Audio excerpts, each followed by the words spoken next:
Welcome to Share Talk, the only podcast where investors come first. Today we have Bernard Aylward, who is the CEO of Kodal Minerals, which is listed on AIM under the ticker KOD. Welcome, Bernard. Hi, John. Thanks for having me back, and it's a pleasure to talk to you again. Yeah, really good to have you back. It's been a while since we've had you on Share Talk. One of your last podcasts is actually one of our most popular of all time, so we hope to repeat the same trick. I'm very pleased to hear that. Exactly. I mean, you've had some news out today about further monies coming through your Chinese associates via Suay Chin. And then obviously that's going to kick off work at Ngualana. Do you want to just get into the amount of money received and what you're going to use it for? Yeah, well, look, that's clear, John, that today we announced that the Suay Chin subscription agreement has been completed with the final receipt of about £330,000 today, bringing the total investment for Suay Chin up to £4.8 million, which clearly is, a great amount of money for us. It certainly secures our cash balance and puts us in a position where we can undertake the major exploration program that we announced about 2 weeks ago that was commencing, and I can confirm to you now that drilling program is actually underway. We're drilling right now at the Ngualana prospect. This has been a really priority prospect for us over the last year. We've been able to demonstrate high-grade, consistent, wide pegmatite body with a significant amount of lithium mineralisation. So we're really pleased to be back on the ground. I guess it's probably some people might have thought things were a little quiet for a while, and it's an unfortunate fact of operating in West Africa that there is a wet season that prevented us getting on the ground, but we're back in action and people can expect significant news flow. So the key point of today's announcement is that we have received full money. It's a clear indication of Suay Chin's ongoing support of us, and the fact now is that we've got significant cash to undertake the exploration. Yeah, I mean, where does it actually leave you in terms of your cash balance now?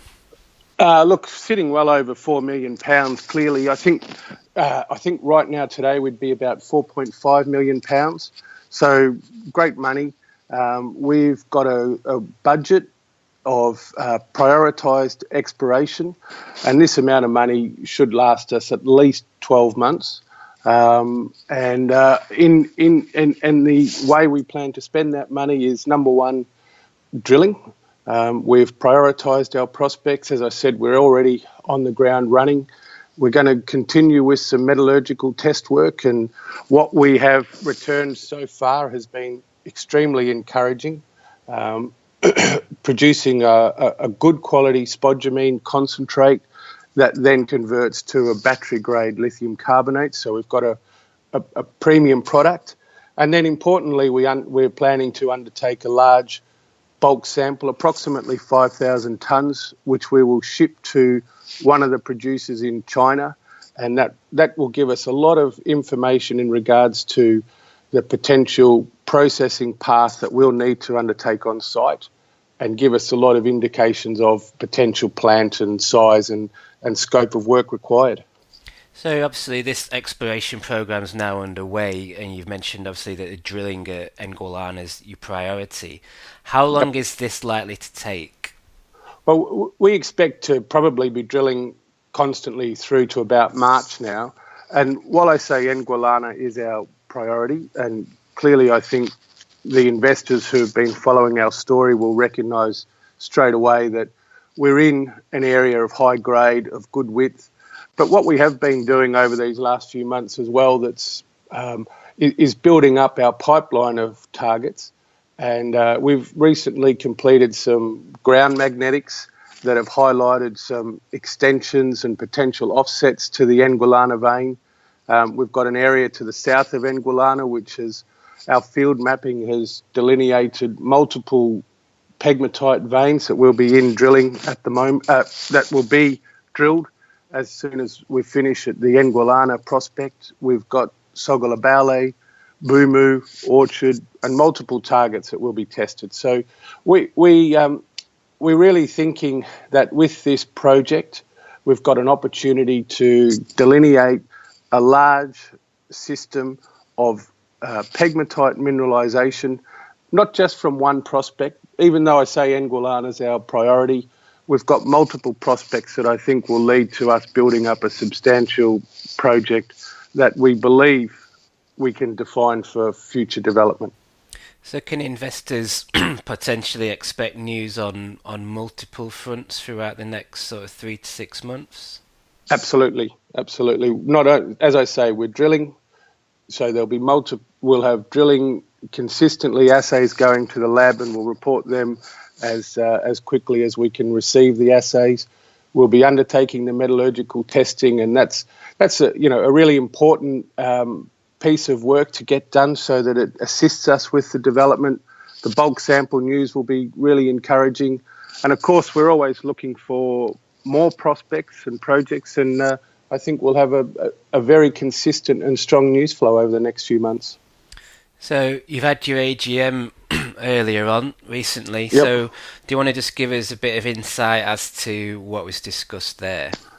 Sure. Well, AGM on Tuesday, which was we had quite a few shareholders in attendance, which was great. We always like being able to talk directly to our shareholders.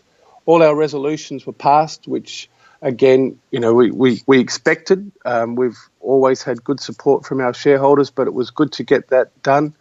And then we had a presentation and discussion of the project and our plans, and I think it was well received by the shareholders who attended. We were able to show people, and I'd like the investors to get on and have a look at our new website, which I think is a really good website for people to look at. It's got all our information up there, and plenty of information about the company and our plans. And as a result of the AGM and people coming, we're really showing people that we're clearly revitalised in terms of the cash and the exploration program, and a lot of work and news flow to come. Okay, so exciting times for Kodal Minerals. Thank you, Bernard. Thanks very much, John, and thanks to all our shareholders, and I look forward to speaking to you again soon. So that was Bernard Aylward, who is the CEO of Kodal Minerals, ticker KOD, listed on AIM. Thank you for listening. Remember to visit our website for more news and other podcasts at www.share-talk.com.